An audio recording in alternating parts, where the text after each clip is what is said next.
All right, welcome back, everybody.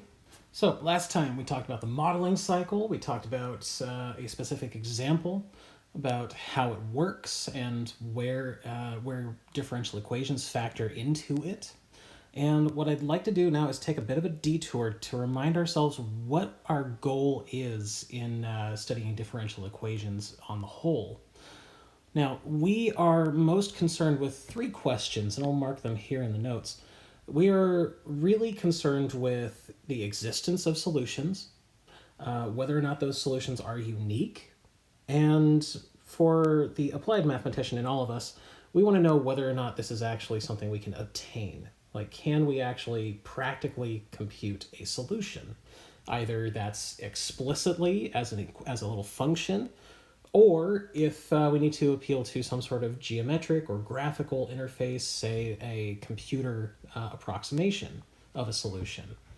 Well, that is exactly what we aim to try to solve, at least partially, in this section.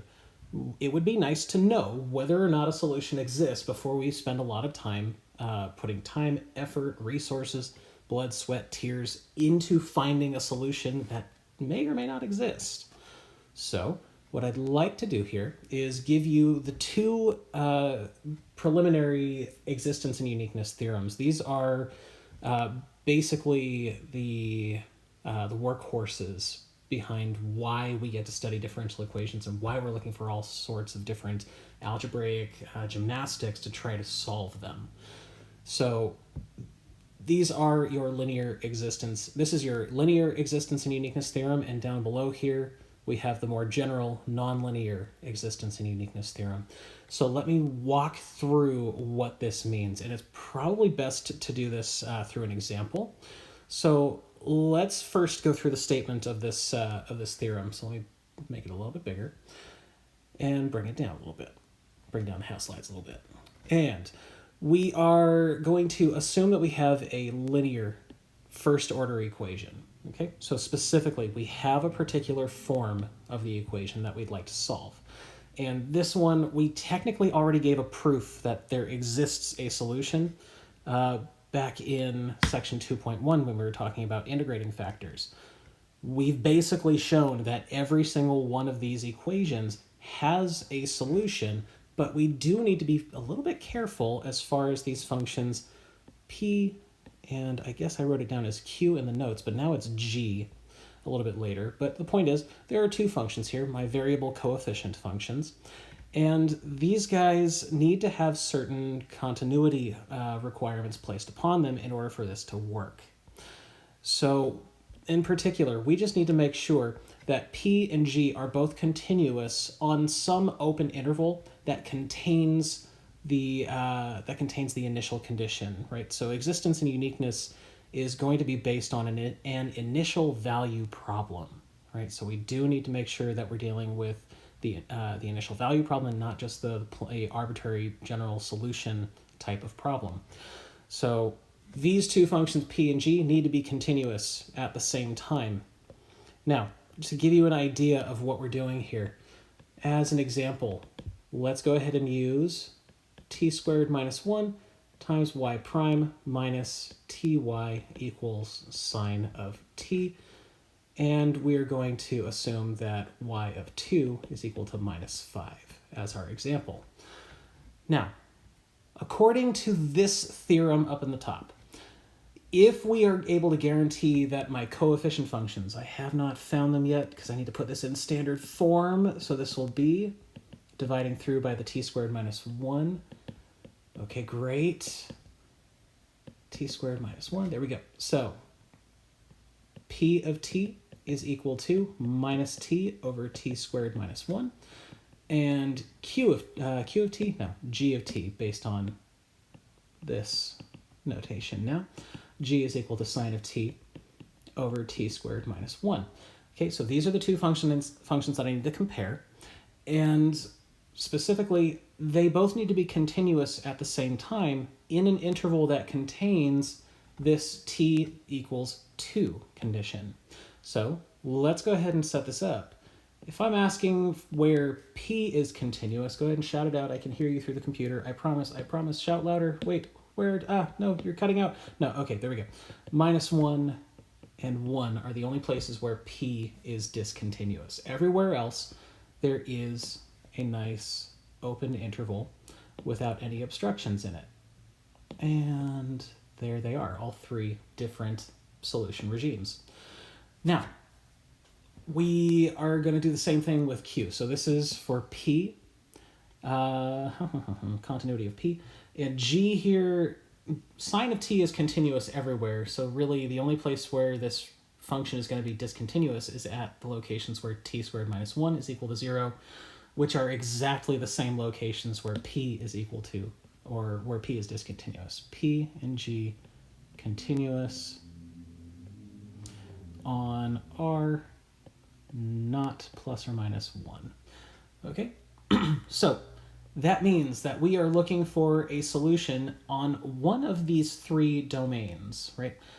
I need to guarantee that my solution is only it's only going to be guaranteed to exist where these coefficient functions are continuous. And in effect, what that's really saying is that I just need to make sure that this coefficient function on the y prime term cannot vanish or doesn't blow up in any way. So that is a way to think about it, that we're just trying to make sure that our differential equation doesn't just kind of evaporate into thin air, okay? So let's see what happens. If we are going back to this page, right, we look where our initial condition is, right? Our initial condition, you might be tempted to say, oh yeah, sure, right over here at -5. No. That is the y value, okay? So definitely not over here. The t value is t not equals 2. So that means that I'm guaranteeing myself a solution on this interval. Okay, so the theorem says, linear existence and uniqueness theorem, so many abbreviations, says there exists, I'll put that in quotes, there exists a unique solution to the initial value problem on the interval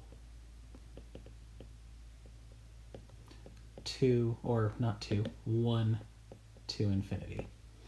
And end quote. Okay, that would be, in my view, that would be a complete answer to the question of whether or not a solution exists to this initial value problem.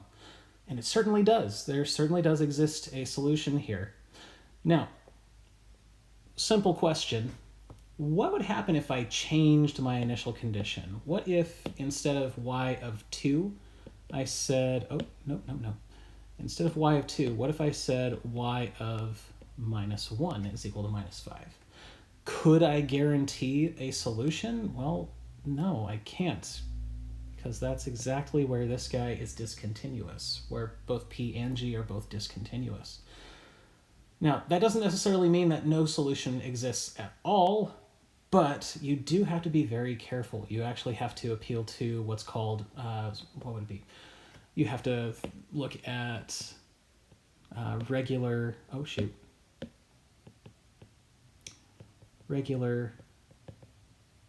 singular points of the differential equation. So in other words, we're looking to make an approximation to a solution in a small neighborhood of this location. So there may or may not be a solution here, and you do have to be very, very careful with the treatment. So just because we are living at a place of discontinuity for P and Q doesn't necessarily mean that a solution doesn't exist to this original differential equation. Okay, so I'm going to leave that there for now. We may talk about this much, much later in chapter 5. Now, this would be way at the end of the playlist. So this is something to keep in mind. So just because we're sitting at a point of discontinuity, that does not mean that a solution does not exist. Okay, I'm going to go ahead and kill this video, and in the next video we'll talk about the difference between linear differential equations and nonlinear differential equations, and specifically we're going to start pointing out where this is